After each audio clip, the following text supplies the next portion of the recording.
नमस्कार मित्रसुनी महत्त्वाना आहे राणी बातम्या. वंदे मातरमले 150 वर्षे पूर्ण होईनात. UPSC आता डिजिलॉकरद्वारेच प्रमाणपत्र स्वीकारावशे.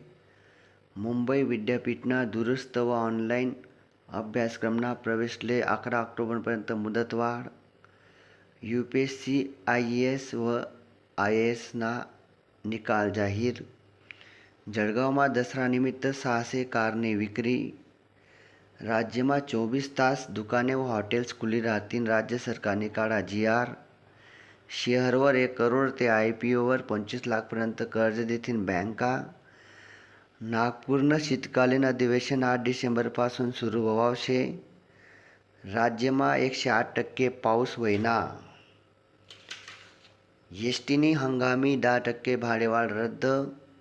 गहूना MSPत 6.59% वाढ.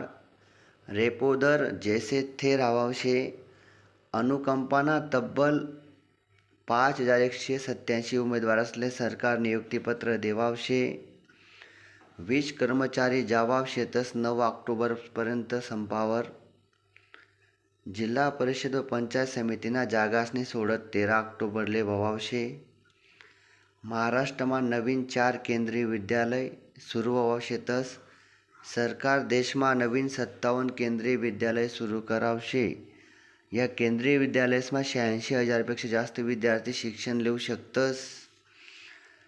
विजय थलपतीने सर्व सभा स्थगित करात.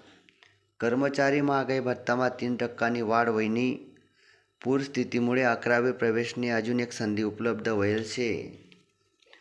मित्रस्वनी पुढील महत्त्वानी बातमी. पुन्हा एक जिल्हा परिषदले ब्रिटनना सर्वोच्च पुरस्कार भेटना आहे होती. आजनी शिक्षण क्षेत्रनी खूप महत्त्वानी बातमी.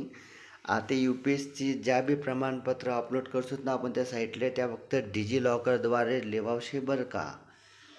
कॅनरा बँकमा 3500 पदसनी महत्त्वानी भरती आहे. विद्यार्थी मित्रसनी लक्ष द्या. त्यासाठी पदवीपर्यंत शिक्षण पाहिजे. 12 ऑक्टोबर या अर्ज कराने शेवटली तारीख शे मित्रस्वनी. या होतात आजना आहे राणी बातम्या. तुम्ही ऐका त्याबद्दल धन्यवाद. थँक्यू मित्रस्वनी.